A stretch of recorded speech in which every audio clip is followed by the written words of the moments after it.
grounds of the museum at Salbrash. This is a lovely part of the Algarve. Nice little town. Lovely. Nicola has joined us again. Hello again. And we're going to have this is a really funny, silly thing. But today I met a lady who, she started off by telling me about her penchant for her PVC catsuit. Now, she won't mind me talking about it because she was so open. I just popped into our local charity shop to have a little look. You know, it's a brilliant one. It supports animal charities. It's called Woof, and it's fantastic. Anyway, I was standing there, and this lady came out and she worked in there, you know, one of the volunteers. She said, I love a bit of leopard print. Of course, I've got my really tacky leopard print on today. And she started chatting away, and she was smashing. She was really, really nice. Anyway, 5 minutes later, I've learned that she loves a bit of a sex party, and what I want to talk about today is how open people can suddenly be. I don't know. I always get the nutcase, and I'm not saying this lovely lady Judy was a nutter. She wasn't. You do. But I do. Well, yeah. No, but I always get the nutcase. I always get someone who I'm on a plane, and I know their life story, and I know everything about them, and I'm like, really? Oh, okay. And it's really quite funny, but it's really interesting. I love people and I love people's stories, and obviously because I write, I use characters. Yeah, you do. Yeah, you do. I like characters for my short stories, plays, whatever books I write. But do you find it amazing that people tell you absolutely everything? Yes. Yes. The first time I met you, for example. Yeah. Yeah, but I did because we did because. We were at a party. Yeah, but you'd already read my books. And I had read the book. I did read a book, which was absolutely fabulous, by the way. Little plug there for Call Me Elizabeth. Yes. I've got some royalties, by the way. Any more books that are sold, I get a percentage as of today. I was having dinner last night with a big group of people, and I'd met most of them before, but there was a lady there that I hadn't met before. She was lovely. But within about 3 minutes of chatting to her, she told me she'd recently come out of the loony bin. And I was just, I mean, God bless her. What a lovely, lovely lady she was. And she wasn't, you know, she was very open about it. And I think sometimes people just like to just say what they've got to say and just get everything out there, rather than sort of little things sticking in the back of their head going, you know, like, oh, I want a sex party, but I'm not going to tell anybody. You're never going to have a sex party, are you? Judy doesn't mind. Judy, you were great. You want a sex party, love? You have one. You'll probably get a list. I'm not saying nothing, but you might get a list. We'll send you some applications. But it's like some people are really, really cagey and they sort of don't discuss anything. And then other people are just like really an open book. Like our friend Bad Katie. Katie. Massive open book. As opposed to Yorkshire Pudding Katie. Bad Katie is, well, anyway. Well, what you can say is what you see is what you get, and then there's stuff that you didn't realise that you could get, that you didn't know you could get, and you didn't even know existed. I didn't even know you existed. Whereas the other Katie, she makes a very nice Yorkshire pudding. And that's all we're going to say about her, but she did go and pick up my Ann Summers order the other day. Thanks, Kate. Yeah, she did. Oh. So, anyway, yes, it's amazing how open some people can be within 5 minutes, and other people are really cagey. They don't communicate well and they don't talk. And other people just can talk the hind legs of a donkey, like we can. And Leslie, who can't be here with us here today, she's poorly sausage. Oh, bless you. Get well soon. Oh, bless you, Les. But, you know, we all chat and we're all very open. And when I used to do my previous occupation, as you all know what I used to do, a long time ago, before I was this fat and wrinkly. She's not fat, she's just curvaceous. I'm voluptuous. Voluptuous. Voluptuous. Voluptuous. There's a lump in there. There's a lump in there somewhere. Okay. Anyway, a long time ago, before I used to do that, obviously it was all a secret and nobody knew. Well, I had a handful of friends who knew what I was popping off to do each night. But when you don't have that secret stuff, and that was, do you know what? That was a stress and a strain. That was a stress, keeping all of that in. Yeah. And then when it's not a secret anymore, it's like the weight is lifted. And you know, I don't care. I'll tell anyone, and I think if anyone's got a problem with that, well, that's their problem, not mine. You know, fed my kids, so I don't care. But it is funny how people have these maybe secrets or big things in their life that they feel they want to get out of the way. And I would rather people knew those sorts of things about me rather than it be a secret, because you've got that sort of thing hanging over you, and you want people to sort of. I don't think you can truly be yourself if you keep on hiding so many secrets, or you just can't open up to people. Yeah, and you're not being yourself because people can't see the real you. Or it feels to me sometimes like there's this sort of big, there's a little cloud full of this stuff, and you think, well, if I just get that out of the way and I'm open about it, and then if they don't want to communicate with me, they don't want to be my friend anymore, then that's fine. But at least they've got all the facts. Yes, I used to do what I used to do, and if you don't like it, well, you know. Okay, Don't if you look talk at it to me that way, anymore. how many? That's with all the happened to people, me. how many times has it happened to you when you told people exactly what you did, who you are, What sort of old trollop I was? Yeah, basically.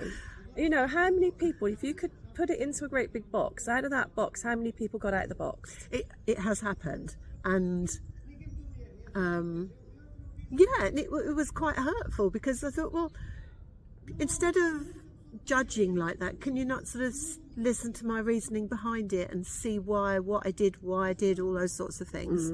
But you know, if you choose not to, as I say, I don't really It's care. as they say, you No, it can't did like hurt me. everybody all the time, can It you? did hurt me a bit. A few times it has hurt me, but then that's fine. That's fine. You know, it's a free country. You can be who you want to be. Yeah, I don't think it's possible to love everybody and like everybody, is it? Because we've all got people out there, they like you for a particular reason. You have got. You'd like people, you don't like them, whatever, and then they come with you warts and all, and you find out, oh, blimey, they used to do that, or they've done this, or they whatever, or they're involved with that, and I just find it interesting. I just find it really Life interesting. would be very, very boring if we were all very, very boring and Yeah. had nothing to talk about. Yeah, but when you do carry a big secret like that, or it must be incredibly stressful. I used to have some of the girls that worked for me. They were not open about what they used to do was a secret for the people that were involved in their lives. A lot of their husbands, boyfriends, children. Nobody knew what was going on, and I saw the stress that they were under. And when I was running my agency, and of course everyone then knew what I was doing, and it was fine. But the stress that they were under, They must have been in constant fear of somebody seeing them that knew them from their normal life. yeah, They must have had that constant fear. You know, you're walking into a hotel, or you're having a meal with somebody, or whatever it is. Oh, it happened to me. I was walking around B&Q one day with my family, with my husband at the time. That one, I can't remember how many far back, and the kids, and they're wandering around. And there's this guy pushing a trolley with stuff in, with a wife and kids and stuff, and a look of fear on his face, because it was like, please God, don't say hello to me. And Yeah. you know, he was a chap that I'd met, you know, and yeah, you could see, oh my God. But of course I didn't. I just sort of looked the other way and continued.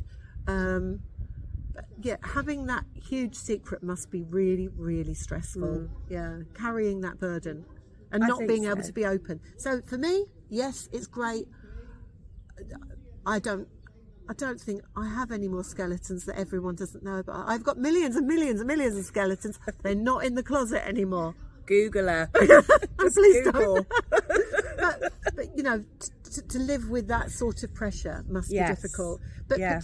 and it must be much easier to get it out in the open and talk about things, and maybe talking about things that, you know, when people have mental health issues, to be able to get it out there and say, yeah, this has been a problem for me, but I think I'm on top of it now. Yeah. Bloody fantastic.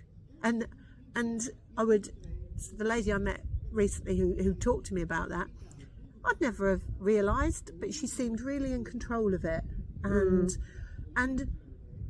like a relief that it was under control now, and she was in control of it rather than it being in control of her. Control of her. Yeah. Yeah.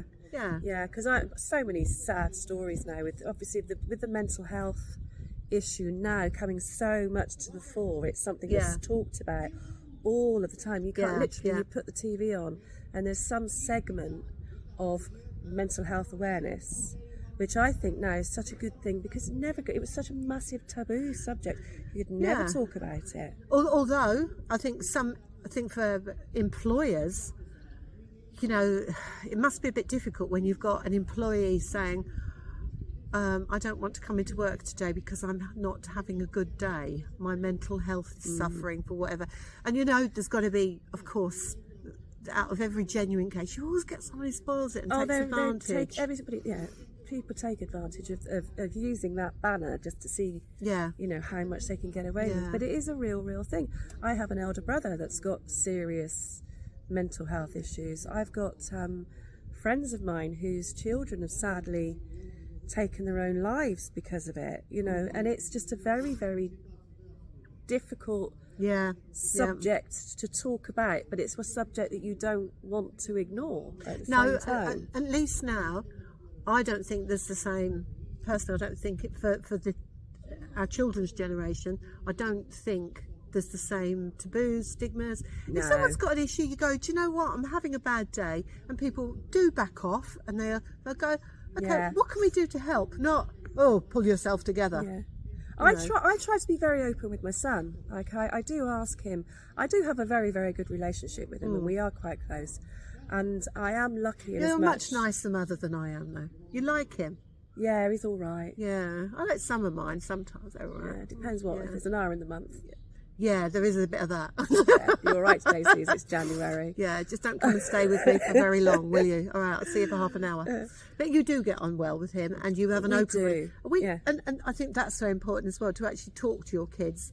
I try to talk to him about all kinds of touchy subjects. You know, you know, when he was at school, like bullying and all sorts. I've always spoken to him very openly and asked him questions, and he's always been very frank back with me with his replies, which I'm very grateful for, because I think it'd be nothing worse than knowing there's an issue but not being told what that issue is, because your imagination starts going. So I remember sitting around the table having dinner with the kids. I suppose there would have been about 4 of my kids there.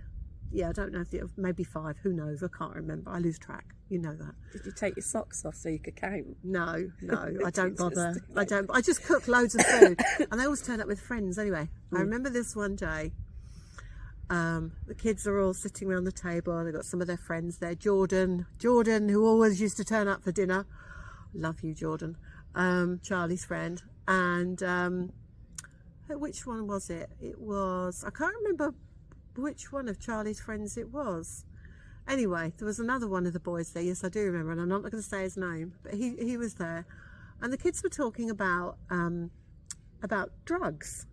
Now, Charlie must have been, my big bunny, he must have been about 17 or 18 at the time. I know he was driving, so he would have been 17 or 18. And he said, we were talking about drugs and what they had and hadn't tried. And yes, Charlie said, oh yes, I remember going out with Zoe in Marbella one night, and we had some coke, and I didn't really do much, I'd rather get pissed. And I remember his friend, his mouth gaped open wide, and he just sat back, he was horrified, and he said, I can't believe that you said that in front of your mum. And I said, well, why not? I said, I'm so glad that he can, because and they were talking about, and Charlie has said, I tried a joint. He said, but I must have the lungs of a 12-year-old girl, because it didn't really work. And he doesn't smoke or anything, but they're all very open about it, and they've all said, I've tried this, I've done that, or I didn't like it, we're not going to do that anymore. But at least they can talk about it. Yes. And I was surprised how incredulous his friend was about. He said he'd never in a million years ever have had a conversation like that about drugs in front of his parents. And I just thought, that's a little bit sad. I remember when I was 17, I think, and I met my first husband, and I went back to his parents well, it was his mum and stepmother.